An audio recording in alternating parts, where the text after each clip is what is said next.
Bonjour, bonsoir à tous les internautes, à tous les auditeurs, auditrices et téléspectateurs, téléspectatrices. Comme on l'avait annoncé récemment, on est bien sûr au cours de l'Assemblée annuelle du Fonds monétaire international de la Banque mondiale qui se tient actuellement du côté de Washington, D.C. La semaine dernière, on avait une discussion avec un ancien représentant du Fonds monétaire international. Donc, nous allons voir l'institution sœur. Nous voulons parler de la Banque mondiale. Et nous avons le grand plaisir et l'honneur de recevoir M. Martin Rama, qui est l'économiste en chef pour la zone de l'Amérique latine et de la Caraïbe. Monsieur Rama, merci d'avoir répondu à l'invitation et de créer du temps, une semaine aussi occupée du côté de Washington, D.C. Merci à vous de m'avoir dans votre programme. Et je sais que c'est une année bien difficile, 2020, et votre unité, votre département doit avoir beaucoup de choses à faire, des informations qui ne sont pas trop intéressantes. Est-ce que c'est possible de nous dire de quelles conditions et cette pandémie a retrouvé la zone de l'Amérique latine et de la Caraïbe? En fait, l'Amérique latine et la Caraïbe ont eu des trajectoires un peu différentes. Dans l'ensemble, si on les prend ensemble comme nous faisons à la Banque, c'est une de nos 6 régions dans le monde en développement, c'est la région la plus frappée. Si on prend l'ensemble de la région, le nombre de morts par million d'habitants est aussi fort qu'en Europe occidentale, aussi fort qu'aux États-Unis. D'autres régions en développement, l'Asie de l'Est, l'Asie du Sud, l'Afrique, ont eu un coût en vie bien moindre en termes proportionnels. En même temps, c'est une région où on s'attend à une chute de l'activité économique parmi les plus fortes au monde. Rien de comparable à ce que nous voyons dans d'autres régions, en particulier l'Asie de l'Est, que maintenant nous voyons déjà commencer à rebondir. Donc ça, c'est pour l'ensemble Amérique latine et Caraïbes. Mais il y a aussi une grande différence entre Amérique latine et Caraïbes. En général, dans les Caraïbes et à Haïti en particulier, le nombre de morts par million d'habitants a été bien moindre. Et pour certains pays, les chutes d'activité sont très très fortes. Les pays qui dépendent énormément du tourisme, si vous prenez les petites Antilles, les chutes sont énormes parce que le tourisme, elles ne peuvent pas se diversifier et le tourisme probablement ne reviendra pas à la normale pendant un certain moment. Dans d'autres pays comme Haïti, c'est une année mauvaise, mais pas extraordinairement mauvaise. Donc, une grande différence entre Amérique latine, surtout les pays des Andes, Pérou, Équateur, Bolivie, Chili, Argentine, qui ont été très durement frappés, les Caraïbes un peu moins. On sait qu'à l'intérieur de la zone, c'est pas homogène, on pourrait dire. Vous avez les grandes économies comme le Mexique, le Brésil, l'Argentine. On pourrait trouver ensuite les économies moyennes, l'Uruguay, et de petites économies, le Paraguay, ou encore, je dirais, la Bolivie. Donc, avant d'arriver à la Caraïbe, le Brésil a été très touché. Est-ce le Brésil qui a provoqué cette chute considérable, comme le Mexique, de la forte contraction de l'économie régionale? La trajectoire du Brésil et du Mexique a été très différente. En fait, si vous prenez l'ensemble de la région, il y a 3 grandes économies. C'est pas en ordre, c'est le Brésil, numéro 1, numéro 2, le Mexique, numéro 3, l'Argentine. Et elles ont été touchées de façon très différente. L'Argentine très fortement, parce qu'elle est arrivée à la crise du Covid avec une crise préalable. Une crise de dette, ça faisait déjà 2 années que l'économie était en récession. Donc l'Argentine a été frappée pour des raisons qui viennent d'avant. Le Brésil et le Mexique ont été frappés, mais de façon différente. En fait, côté mortalité, ils sont dans des plages semblables, mais côté activité économique, le Brésil sera beaucoup moins touché. Et il sera beaucoup moins touché parce que une des grandes surprises de cette crise, c'est que le commerce de biens a relativement bien tenu. Les exportations et les importations de marchandises commencent à se rapprocher des niveaux de 2019. Et parmi les grands moteurs de ce commerce, il y a l'Asie de l'Est et en particulier la Chine. Chine, Vietnam sont des pays qui auront une croissance solide cette année. Et pour un pays comme le Brésil, la Chine est un marché très important. Donc le Brésil a même bénéficié du fait que d'autres fournisseurs de la Chine, par exemple, les abattoirs américains étaient fermés pour des raisons de santé. Donc même le secteur agricole au Brésil, qui est si important dans l'économie brésilienne, probablement aura une croissance positive cette année. C'est bien plus dur au Mexique. Le Mexique aura une chute très sévère. Peut-être une circonstance qui aidera, c'est que l'économie des États-Unis semble être en train de reprendre mieux que prévu. La chute sera moindre pour l'ensemble de l'année que prévu. Et le Mexique dépend énormément des États-Unis. Comment peut-on expliquer le comportement de l'Uruguay à travers cette crise? L'Uruguay, qui d'ailleurs est mon pays, qui est votre pays, est un petit pays. Oui, l'Uruguay. Et vu que vous demandez à son sujet, pour l'instant, il s'en sort très bien. En ce sens, très bien. Ces jours-ci, rien n'est très bien, hein, c'est-à-dire moins mal. Tout est relatif. Il s'en sort relativement bien parce que c'est le pays qui a dans l'Amérique latine le moins de morts par million d'habitants, malgré être entre l'Argentine et le Brésil, qui eux ont une mortalité très forte. Et côté production, il est assez semblable au Brésil, donc il bénéficie des mêmes forces que je décrivais avant, la reprise de la Chine, les exportations agricoles qui tiennent. Mais tout est bien sûr relatif et même pour un pays qui a bien tenu côté santé, le fait que les deux grands voisins ont une situation si dure en termes de mortalité pose la question pendant combien de temps ça va pouvoir être maintenu. Costa Rica, nous allons monter vers l'Amérique centrale qui est en général comparée à l'Uruguay comme la Suisse de l'Amérique latine et de l'Amérique centrale. Et ça ne s'est pas trop bien passé du côté de Costa Rica. En fait, une petite économie en général assez prospère. Oui, tout à fait. Et le Costa Rica, quand même, a eu deux désavantages. Un peu comme l'Argentine, un peu comme l'Équateur, pas au même niveau. Mais il est arrivé à la crise du Covid avec des problèmes économiques préalables, avec un déficit budgétaire grand qui exigeait un ajustement. Après une année avec beaucoup de mécontentement social, beaucoup de démonstrations de rue, de manifestations de rue. Donc, il est arrivé côté fiscal et social dans une position difficile. Et dans une région où, quand même, la pandémie progresse beaucoup. Donc, le Costa Rica a bien tenu, comme l'Uruguay maintenant, pendant plusieurs mois. Puis, à un certain moment, ça s'est un peu échappé des mains. Donc, le Costa Rica, il se débrouille moins mal que d'autres pays dans la région, mais malheureusement, il a des difficultés propres. Et les autres pays plus volatiles en Amérique centrale, le Guatemala, le Salvador, le Honduras, le Nicaragua, comment ça tient là-bas? Là, il y a des différentes choses. Il y a des pays comme le Nicaragua qui ont décidé qu'après la crise économique qu'ils avaient eue, ils ne peuvent pas se permettre de fermer l'économie. Probablement, ils ne font pas de surveillance massive du côté test pour Covid. Et ils ont décidé un peu de continuer de l'avant. D'une autre façon, le Guatemala aussi, l'économie au Guatemala est quasiment ouverte normalement maintenant. Donc, ça leur a donné un dynamisme, le fait que les populations sont plus jeunes, qu'il y a plus de monde dans l'agriculture, un peu les mêmes circonstances qu'Haïti, n'est-ce pas? Le Covid frappe beaucoup plus en milieu urbain, où tout le monde est ensemble, frappe beaucoup plus les populations âgées. Les pays moins riches de la région sont des pays plus agricoles, sont des pays plus jeunes. Donc, toutes choses égales par ailleurs, ils tiennent mieux la route.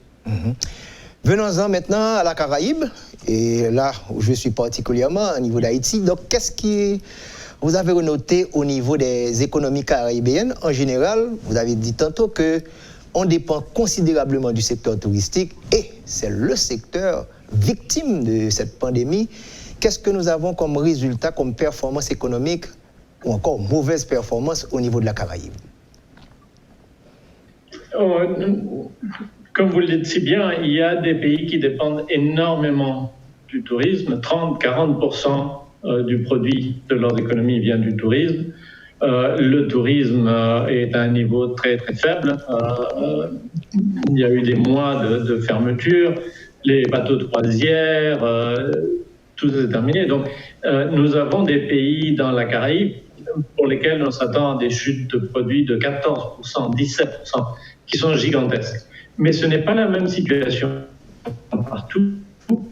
Et je dirais, si nous prenons le cas de Haïti, aussi bien côté mortalité que côté activité économique, nous avons parmi les chocs les plus faibles de toute la région, non seulement de la région Caraïbe, mais de la région Amérique latine et Caraïbe dans l'ensemble.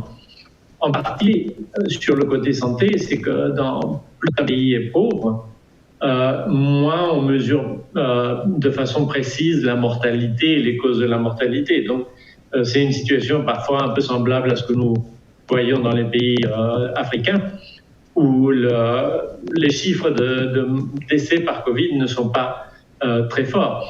Et vu que l'activité économique à Haïti dépend moins du tourisme que dans d'autres îles de la Caraïbe, aussi l'économie est moins affectée. Donc les problèmes d'Haïti, je dirais, restent les mêmes problèmes qu'il y avait avant le Covid. Faible croissance, beaucoup de violence, difficulté d'assurer une bonne gouvernance.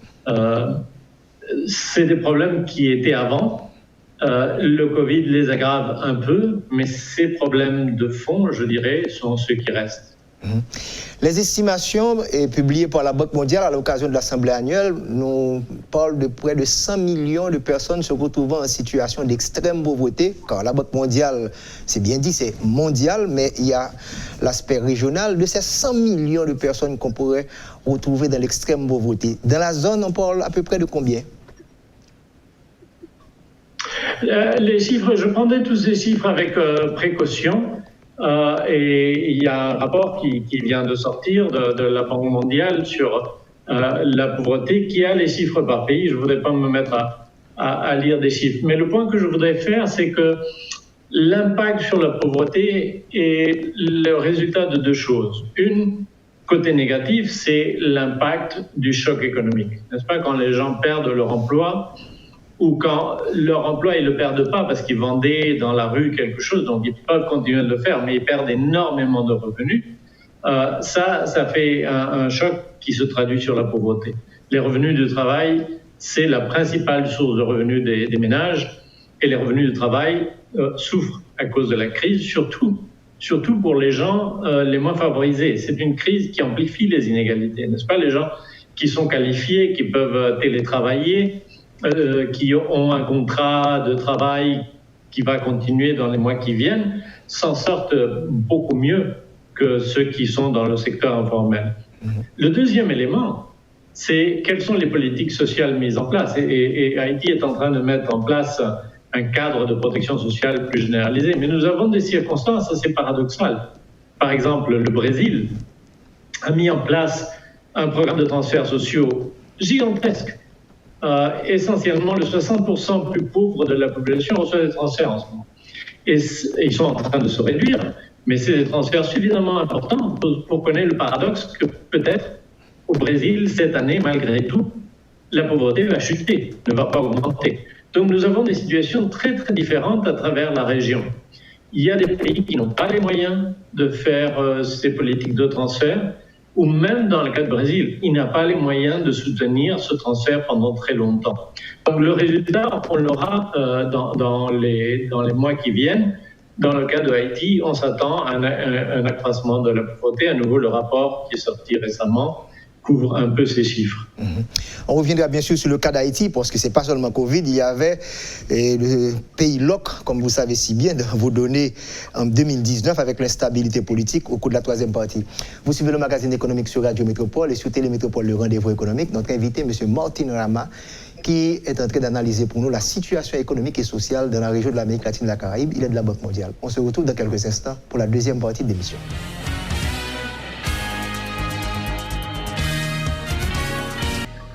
Je rappelle que vous suivez le magazine économique sur Radio Métropole chaque dimanche à 3h et sur Télémétropole, le rendez-vous économique le dimanche soir à 7h. Cette émission sera disponible sur Internet, sur YouTube de Radio et Télémétropole, une émission produite par le groupe Croissance et Radio et Télémétropole.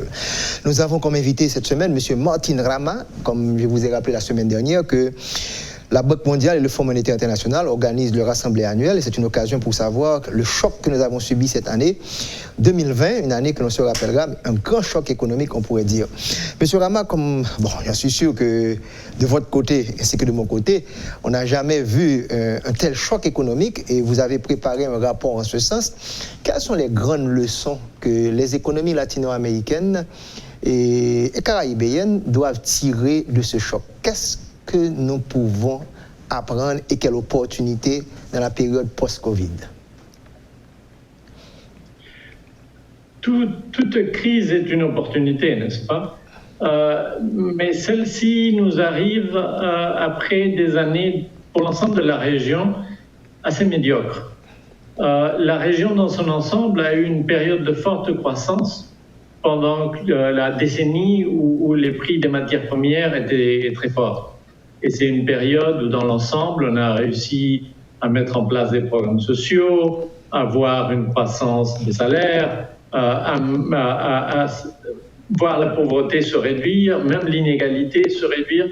Mais ce cycle vertueux s'est terminé au début de la décennie.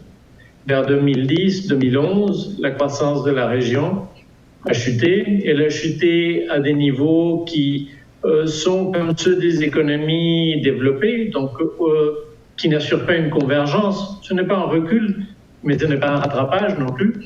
Et de plus en plus, il devenait difficile de soutenir ces programmes qui avaient été mis en place pendant une époque d'abondance.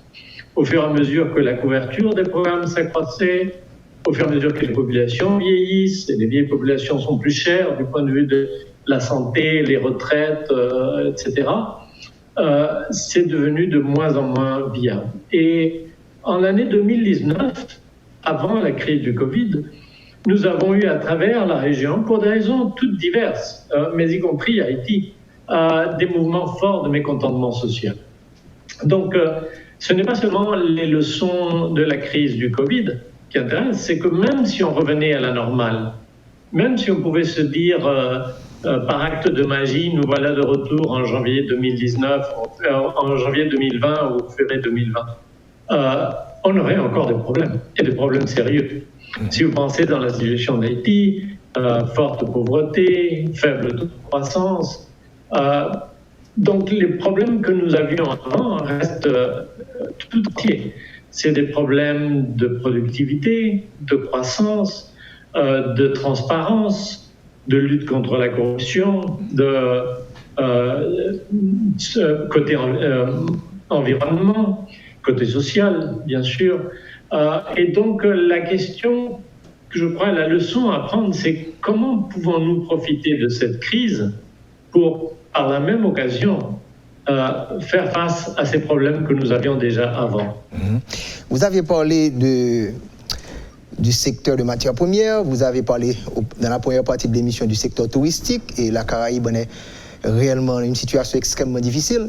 Et je parlais d'opportunités. Est-ce que ce n'est pas le moment qu'il y a une grande réflexion au niveau de la zone de l'Amérique latine et de la Caraïbe pour voir ce que les pays de l'Asie du Sud-Est ont fait, cette transformation, et puisqu'on parle aujourd'hui d'intelligence artificielle, on parle de robotique, est-ce qu'il faudrait un reset complet, une transformation dans l'économie numérique et préparer des compétences humaines pour même la relocalisation qu'il pourrait y avoir de certaines firmes américaines vers la zone pour offrir des produits au marché américain, au grand marché américain, pour ne pas dire nord-américain, le Canada. Est-ce que, comme spécial responsable économique de la zone, est-ce qu'il faudrait une réflexion tout à fait nouvelle pour qu'on puisse créer des secteurs à haute valeur ajoutée? Oui, tout à fait. Nous voyons des opportunités dans plusieurs domaines.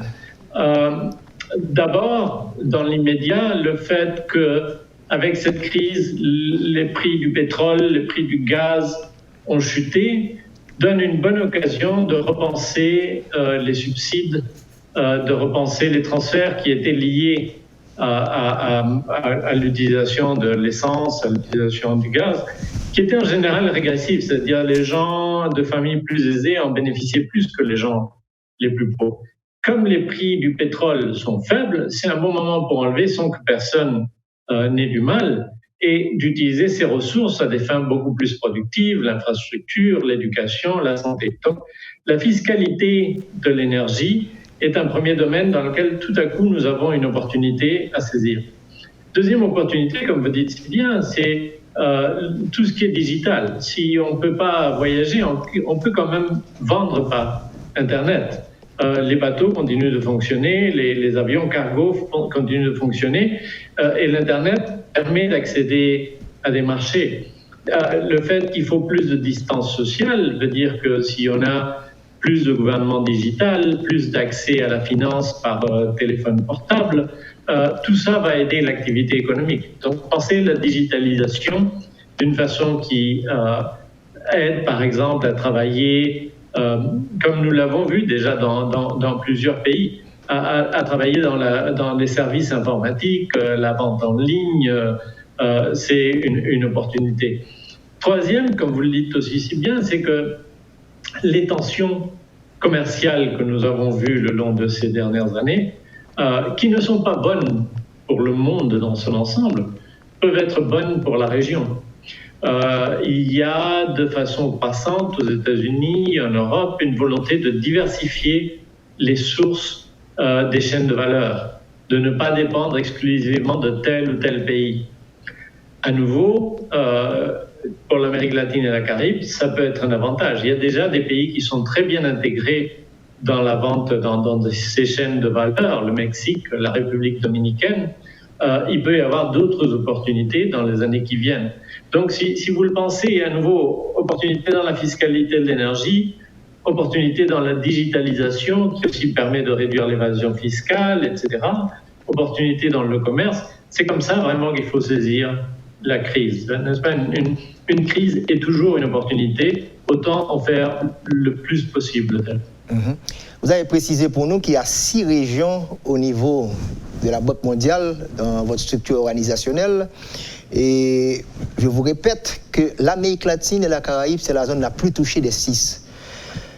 Donc, qu'est-ce qu'il faudra faire? Comment s'ajuster pour créer une économie beaucoup plus résiliente? Comment s'ajuster pour une croissance beaucoup plus verte? Parce qu'avec tous les problèmes de climat qu'il y a, donc comment nous allons sortir pour que il y en aura d'autres crises certainement, pour qu'on ne soit pas plus la région la plus touchée?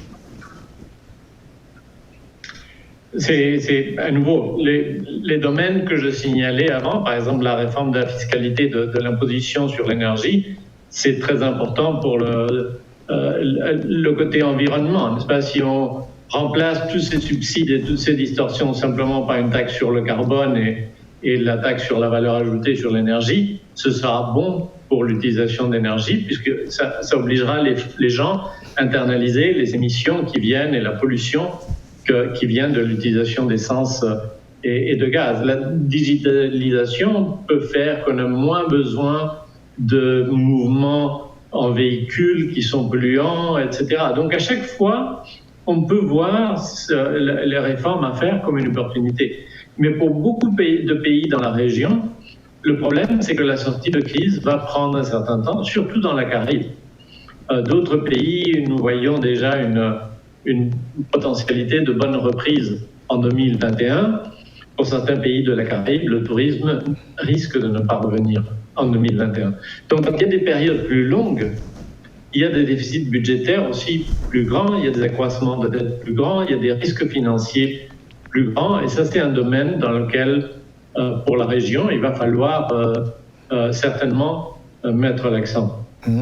Rappelez-nous comment a été la contraction lors de la crise financière de 2008. C'était de combien à peu près pour la région? Combien a été la contraction du PIB lors de la crise financière de 2008? Pour la région dans son ensemble, elle a été, si je me souviens bien, dans l'ordre de 1,8%. 1,8%. Maintenant, cette fois-ci, c'est beaucoup plus grand. Exact. Notre prévision pour cette année, pour la région dans son ensemble, est de moins 7,9%.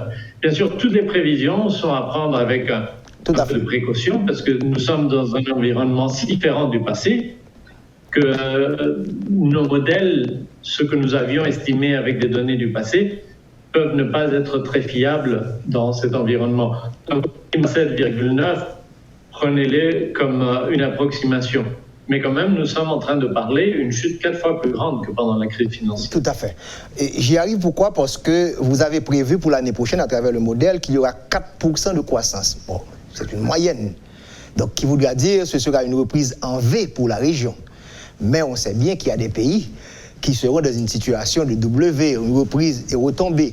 Et aujourd'hui, il y a la fameuse reprise en K.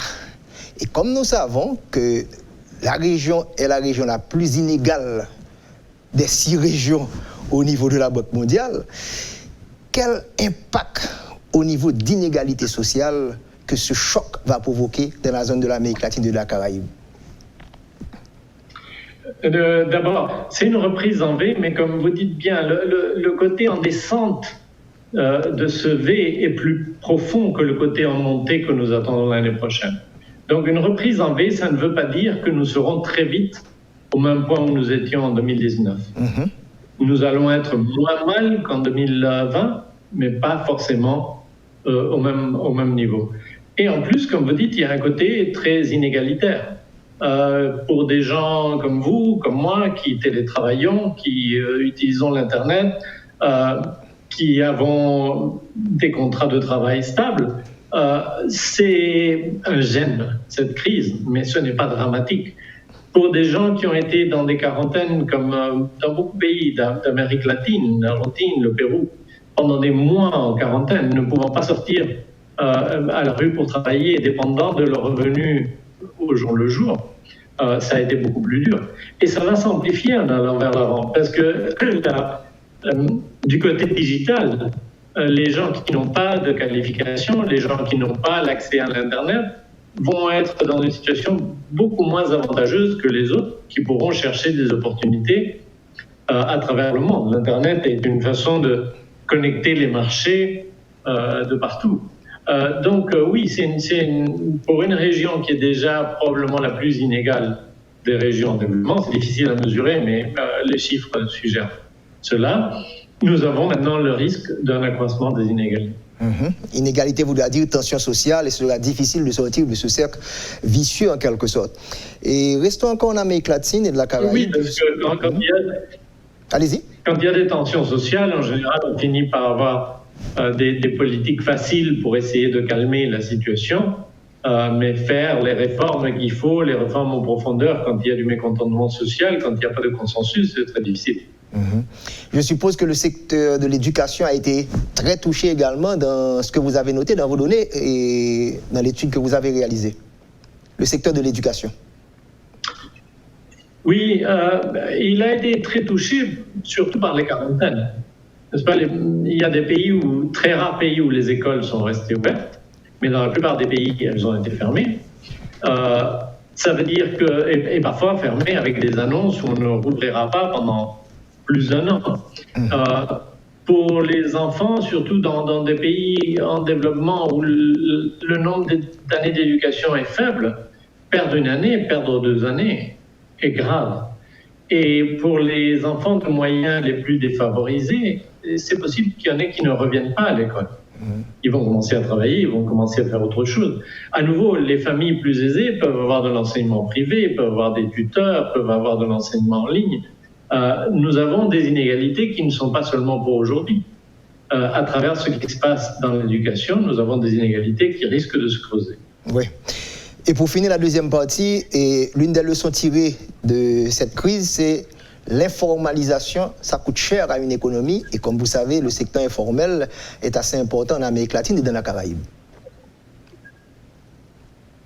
Oui, tout à fait. Comme je le signalais avant, c'est les gens du secteur informel, ceux qui vivent au jour le jour avec des petits travaux, qui ont souffert le plus. Mais le problème, c'est que formaliser l'économie en soi n'est pas forcément une solution. Si les petits métiers, les petites entreprises informelles devaient payer toutes les taxes, les contributions, probablement l'emploi il souffrirait.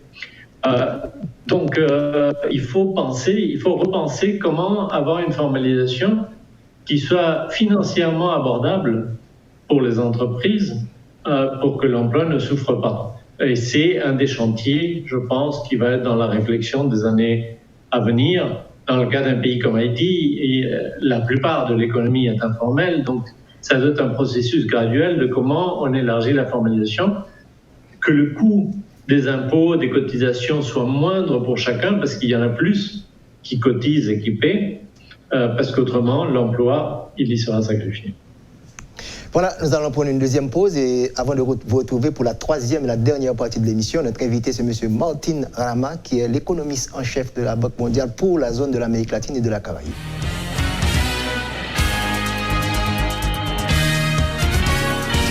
Nous sommes bien à la troisième, la dernière partie de l'émission. Notre invité, c'est M. Martin Rama, et l'économiste en chef pour l'Amérique latine et la Caraïbe pour la Banque mondiale. M. Rama, encore une fois, ça a été un plaisir de vous avoir pour discuter des problèmes de la zone. Nous arrivons maintenant en Haïti. Vous connaissez bien le cas d'Haïti, ce n'est pas seulement Covid. On avait une situation extrêmement difficile en 2019 et on pourrait même dire que c'était pire que ce qui s'est passé avec Covid parce que ça ne nous a pas frappé, fort heureusement. Maintenant, quelle est la position de la Banque mondiale sur Haïti et sur les financements que votre institution, vous êtes très dynamique après Covid-19, il y a beaucoup d'activités, que ce soit au niveau de la dette, que ce soit au niveau support financier pour le secteur sanitaire. Spécifiquement pour Haïti, qu'est-ce que vous avez pour nous?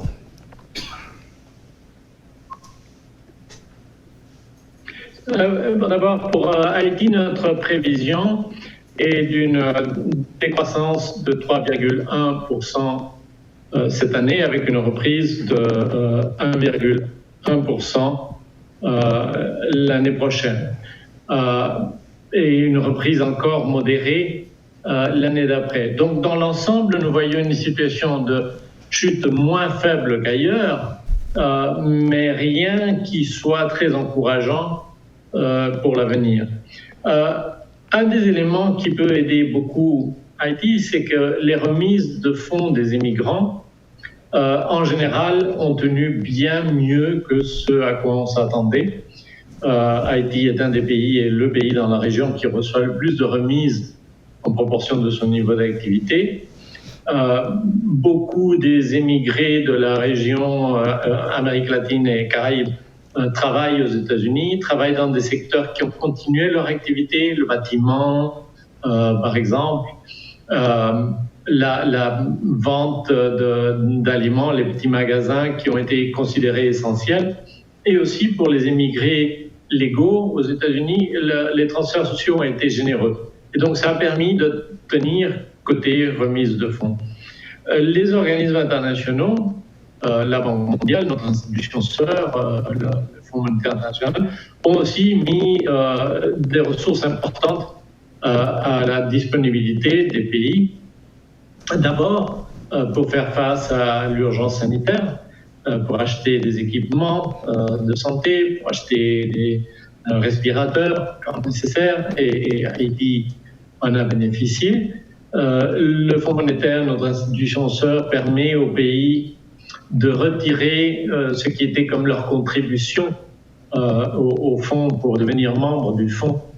Donc c'est comme si on avait de l'argent dans une banque et on pouvait le retirer et le rendre plus tard. Mais en plus, nous avons des programmes aussi bien du côté Banque mondiale que du côté Fonds monétaire pour des prêts spécifiques liés à des mesures de développement, d'ajustement des finances, de changement dans la position, la protection sociale. Et nous sommes en train de travailler de façon très rapprochée avec le gouvernement d'Haïti. J'ai noté qu'il y a une certaine divergence au niveau des prévisions. Et vous prévoyez 1,1, le Fonds monétaire 1,2, donc presque le même niveau, tandis que le gouvernement, dans ses perspectives macroéconomiques pour le budget de l'exercice fiscal qui a commencé le 1er octobre, prévoit près de 2,4%. Pourquoi ce gap? À nouveau, comme je vous disais, nos prévisions en ce moment sont très incertaines. Parce que la crise du Covid est une crise différente d'autres crises. Nous avions l'habitude de crise où la demande internationale chutait, nous avions l'expérience de crise où le financement extérieur chutait, mais en ce moment s'ajoute à ça, dans beaucoup d'endroits, une crise du côté de l'offre. Quand les gens ne peuvent pas sortir travailler, c'est aussi l'offre qui chute, pas seulement la demande. Donc, je dirais, prenez tous les chiffres comme une approximation, et je prendrai ceux du gouvernement aussi comme une approximation. Souvent, ce que nous faisons, vu ces incertitudes, c'est d'utiliser beaucoup plus d'informations de type nouveau, des images satellites, les paiements par carte de crédit, la mobilité à travers Google quand les gens se déplacent avec leur téléphone. Et nous essayons de reconstruire à partir de ces informations qui ne sont pas les informations traditionnelles qu'utilisaient les économistes. Les économistes utilisent des sondages, des enquêtes pour les ménages, des enquêtes pour les entreprises, des recensements, alors que là, tout à coup, on se retrouve à utiliser de l'informatique.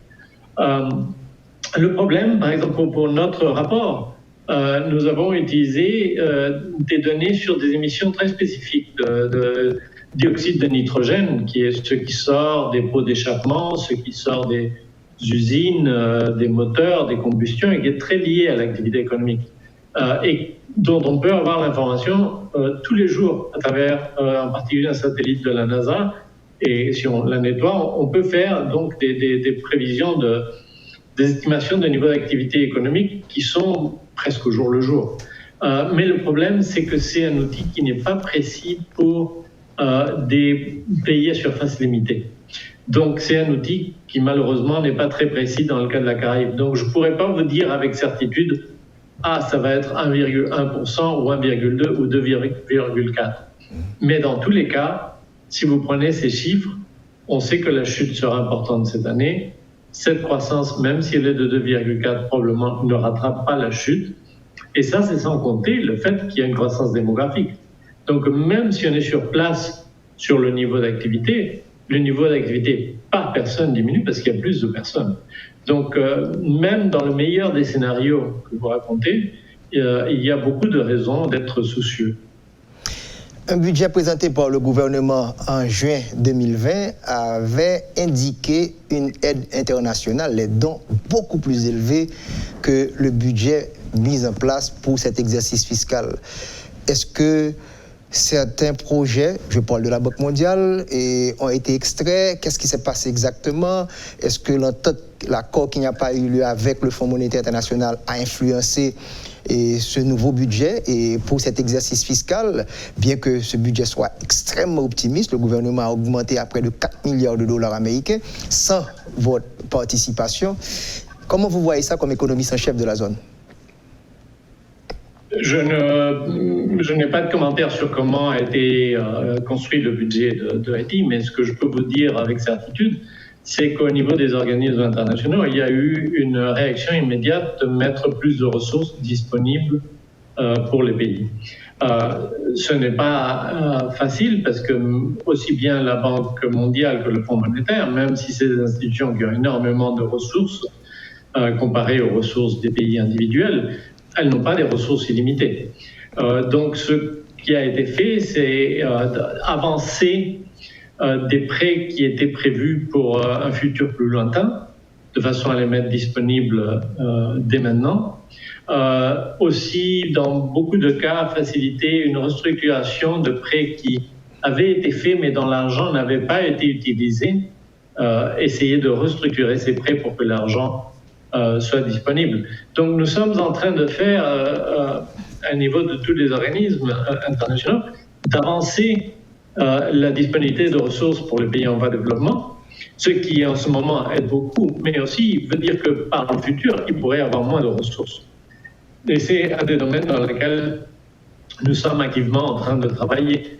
Un autre élément qui a été important, ça a été la suspension du service de la dette pour les pays les plus pauvres. Ce qui fait que les dettes que les pays les plus pauvres dans notre classification, et Haïti en fait partie, ne doivent pas payer la dette pendant une certaine période. D'abord un an, elle vient d'être élargie pendant 6 mois. Ça donne aussi plus de ressources au pays. Donc je pense que dans la construction du budget de Haïti, ces considérations, le fait qu'il y a plus de liquidités disponibles et le fait qu'il y a moins de services de dette auxquels il faut faire face dans l'immédiat, doivent compter pour quelque chose. Dans quel secteur êtes-vous spécifiquement au niveau de la Banque mondiale sur Haïti? Quels sont les projets que vous avez particulièrement aujourd'hui sur Haïti? Je ne suis pas Haïti en particulier, je suis la région. J'aurais peur, si je vous dis en détail, de me tromper. Donc je préfère que cette question soit adressée à nos représentatifs sur le terrain, qui eux peuvent la répondre avec beaucoup plus de précision. Ok. Mais pour la région, dans quel secteur la Banque mondiale est santé, éducation, est-ce que vous avez des secteurs spécifiques que vous ciblez? Donc une première priorité, comme je dis, ça a été la santé. Nous avons mis en place un programme presque le même format pour tous les pays, pour que ce soit très très simple et ça puisse aller très vite, pour mettre de l'argent disponible, pour construire des hôpitaux, acheter des respirateurs, acheter des équipements, des tests, des masques. Plus de 100 pays dans le monde en ont bénéficié, Haïti y compris, de ces programmes. Donc la santé, ça a été la première ligne de réponse. La deuxième ligne de réponse, c'est bien sûr les transferts sociaux. Et nous avons dans beaucoup de pays des prêts d'appui budgétaire. Donc que j'explique ça pour que ce soit clair. Quand nous prêtons pour infrastructure, pour un projet, par exemple pour une route, c'est un processus qui prend un certain temps parce qu'une fois que le prêt est approuvé, les études doivent être faites, la construction probablement ne commencera que 2-3 ans plus tard. Donc entre le temps où une initiative est approuvée et le temps où elle fait une différence sur le terrain, il peut se passer des années. Les prêts d'appui budgétaire vont directement au budget de la nation, au budget de l'État. Mais ils vont, bien sûr, c'est pas un chèque qui est signé en blanc, ils vont avec une clarté que le gouvernement est en train de prendre des mesures, comme par exemple les transferts sociaux, qui vont aider dans les circonstances.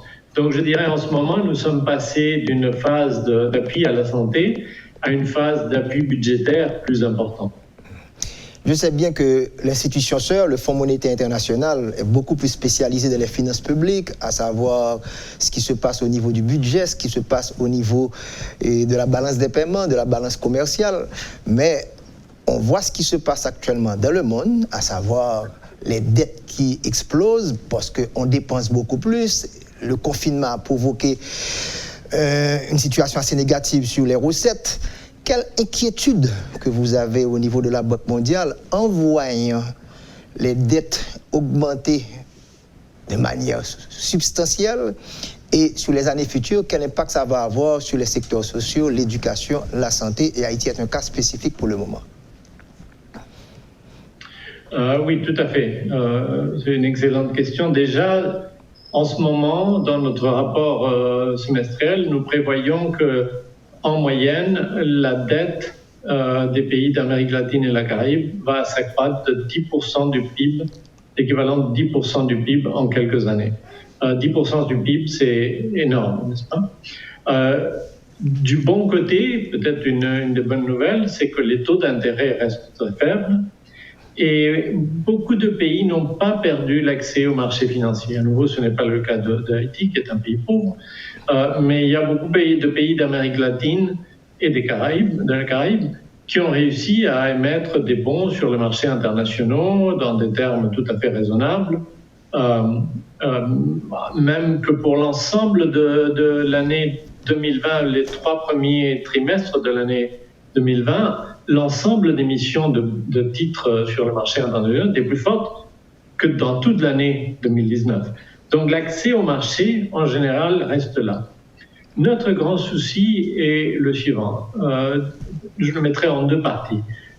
Une partie, c'est qu'il y a des pays qui déjà avaient des situations de dette difficiles et qui maintenant se trouvent dans des situations très compliquées. Nous avons vu la restructuration de dette de l'Argentine, celle de l'Équateur, d'autres pays pourraient suivre. Donc nous avons déjà des urgences qui sont difficiles à gérer. Vous savez, quand il y a plusieurs créanciers, mettre tout le monde d'accord, chaque créancier veut bien que les autres reçoivent moins d'argent, mais chacun veut recevoir sa part en entier. Donc le problème de coordination que ça pose est gigantesque. L'autre, c'est que on peut essayer d'être optimiste, de se dire, bon, il y aura un vaccin, tout le monde aura eu son vaccin et le Covid se termine. Mais il se peut que ça prenne du temps d'arriver là. Il se peut que ça prenne du temps d'avoir un vaccin efficace, de l'acheter, et nous sommes en train d'aider les pays à pouvoir acheter des doses de vaccin, le distribuer, de façon à ce que les populations qui ont le plus besoin le reçoivent. Donc, ce que nous avons vécu pendant ces 6-7 derniers mois pourrait continuer pendant 1, 2, 3 ans avant d'en s'en sortir. Donc le 10% de croissance de la dette auquel je faisais référence peut devenir beaucoup plus. Et donc ça pose un problème, je dirais, double.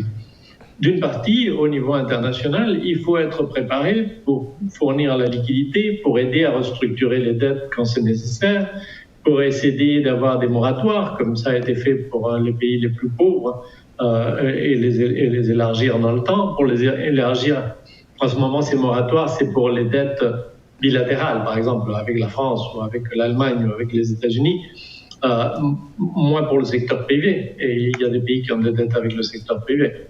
Donc un volet, c'est comment se préparer à ce que les situations difficiles de dette ne deviennent pas des crises.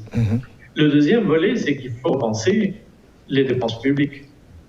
Si on a plus de dettes qu'il faut rembourser à un moment ou à un autre, il va falloir faire des économies. Bien sûr, aujourd'hui, ce n'est pas le moment pour faire ces économies parce qu'il y a des besoins gigantesques à cause de la crise. Mais à terme, il va falloir être très clair sur quelles sont les priorités. Où est-ce que l'État doit dépenser la santé, l'éducation, mais comment le faire de façon plus efficace, comment le faire de façon à ce que le même service puisse être fourni à un plus faible coût. Et ça va être à nouveau un des grands défis de la décennie devant nous. Vous avez bien dit que les marchés financiers internationaux de capitaux, c'est pas fermé. Notre voisine, la République dominicaine, en effet, a été sur ce marché et a pu mobiliser près de 3,8 milliards de dollars américains pour stabiliser un petit peu le marché d'échange chez eux. Ce n'est pas notre cas en Haïti, comme vous le savez si bien. Donc, lorsque nous n'avons pas accès à ce marché, nous allons sur le marché local, qui est la Banque centrale, une forte monétisation du déficit budgétaire avec des milliards de goudes. Et quel conseil vous donnez au gouvernement haïtien? Comment stabiliser la monnaie en étant aussi présent sur la dette interne en Haïti? La monétisation des déficits est une solution qui ne peut être que temporaire. C'est une solution qui à terme est dangereuse. Parce que si on ajoute une crise d'inflation, de dévaluation de la monnaie à la crise économique réelle, si on ajoute un volet financier de crise à une crise dans le secteur réel, ça devient encore plus grave. Donc un message clair, c'est d'être très prudent, d'assurer les financements. Il y a les financements internationaux en ce moment et de rester dans l'enveloppe budgétaire qui peut être financée. La dernière question, la bonne nouvelle, c'est que vous avez annoncé au niveau de la Banque mondiale que vous allez financer particulièrement pour les vaccins pour les pays les plus pauvres. Est-ce qu'Haïti est sur votre liste? Est-ce qu'Haïti, pardon? Est sur la liste des pays qui vont bénéficier de financement pour les vaccins? Bien sûr, c'est accessible à tout le monde. Notre souci, c'est comment s'assurer à un moment où les pays les plus riches, ils ont déjà acheté en avance énormément de doses de vaccins.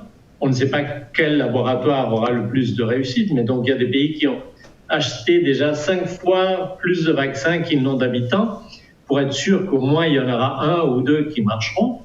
Le risque avec tout ça, c'est que les pays les plus pauvres se retrouvent à la fin de la queue pour acheter des vaccins et qui n'aient pas aussi la capacité technique de le faire. Donc ce que nous sommes en train de faire, c'est de mettre un fonds au niveau global, planétaire, de 12 milliards de dollars pour aider les pays, y compris Haïti, à acheter les vaccins dont ils auront besoin, même avant, maintenant déjà, mettre des offres conditionnelles et après, une fois que les vaccins seront disponibles. Et de le faire d'une façon qui est très simple côté bureaucratique, administratif, qui va très vite. Vous avez un conseil spécial pour le gouvernement haïtien et une pensée pour les Haïtiens, avant de terminer? Une pensée, oui. On est avec vous. On suit de près. C'est un programme important pour nous. La Banque mondiale, sa mission est liée à la pauvreté. Haïti est un des pays les plus pauvres de la région. Donc certainement, vous êtes une priorité pour nous et nous sommes reconnaissants de la bonne collaboration avec notre équipe sur le terrain qui est excellente. Martin Gama, économiste en chef pour la zone de l'Amérique et de la Caraïbe, pour la Banque mondiale, merci d'avoir accordé ce temps à notre pays. Merci bien. Merci à vous de m'avoir dans votre émission. Merci. Voilà, c'était le magazine économique pour Radio Métropole et pour Télémétropole, le rendez-vous économique. À la semaine prochaine.